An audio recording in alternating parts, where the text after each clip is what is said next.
दोस्तों आज मैं आपको एक ऐसे भारतीय की कहानी बताने वाला हूं जिसने ना सिर्फ पाकिस्तानी वायुसेना का सामना किया बल्कि उनको धूल भी चटाई थी। अब मेरी बात सुनने के बाद बहुत से नादान परिंदे मेरे लिए जरूर बोलेंगे, चल झूठा। देखो सुनो, सामने वाले को ऐसे वीर चक्र से सम्मानित नहीं किया गया है, वो भी भारतीय राष्ट्रपति के द्वारा। तो दोस्तों एक कहानी शुरू होती है 1971 में हुए भारत और पाकिस्तान युद्ध से। 3 दिसंबर 1971 में शुरू हुआ यह युद्ध 13 दिन तक चला। अब इस युद्ध के दौरान भारतीय सेना ने पाकिस्तानी सेना को खदेड़ते हुए ना सिर्फ पाकिस्तान में एंट्री करी बल्कि पाकिस्तान के 30 किलोमीटर से ज्यादा के इलाके पर अपना कब्जा भी कर लिया था। और ये मोहतरमा नेशनल टीवी पर बैठकर इंडिया के लिए ये बोलती हैं, जनाब अंधेरे में आएंगे, चुपके चुपके आएंगे, हमला करेंगे और भाग जाएंगे। पाकिस्तान कोई हलवा है क्या?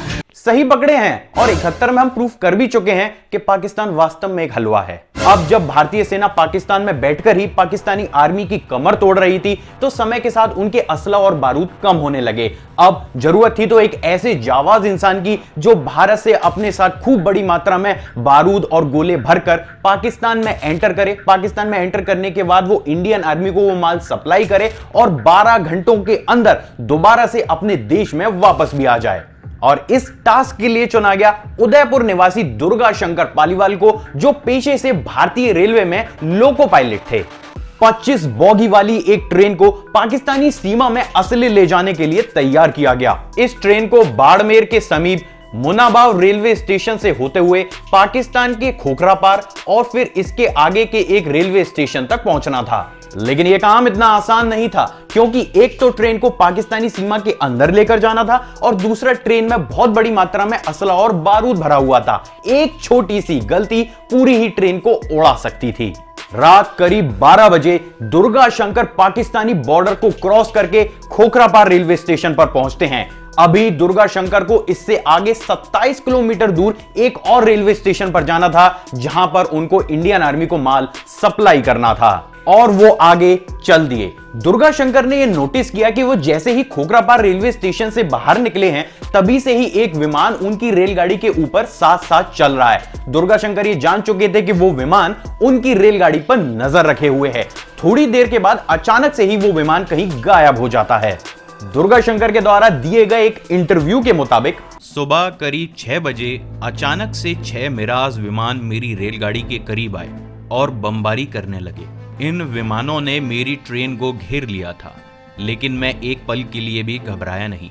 मैंने अपनी ट्रेन की रफ्तार बढ़ा दी और सिंध की ओर जाने लगा। पाकिस्तानी विमानों ने कई बम गिराए, लेकिन गनीमत ये रही कि वो ट्रेन को कोई भी नुकसान नहीं पहुंचा पाए। अब हम सब दिल से 2 मिनट का मौन रखेंगे उन सभी पायलट की ट्रेनिंग्स के लिए, क्योंकि वो 6 के 6 मिलकर एक ट्रेन पर निशाना नहीं लगा सके। अरे पागल थोड़ा ना हो यार, जो चलती वीडियो में इनके लिए 2 मिनट का मौन रखूंगा।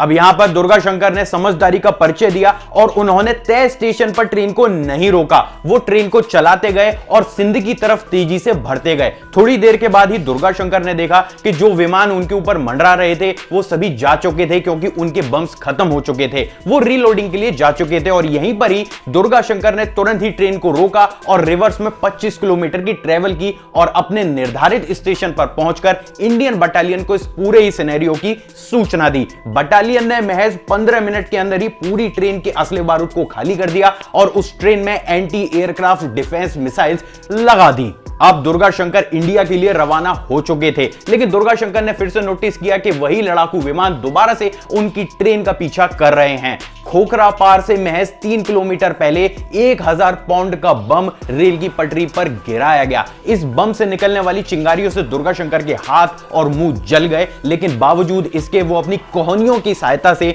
ट्रेन को चलाते रहे। एक वक्त अब ऐसा आया कि दुर्गा शंकर को यह लगा कि ट्रेन अब आगे नहीं जा सकती है। दुर्गा शंकर ने अपनी बंदूक निकाली और वो ट्रेन से कूद गए।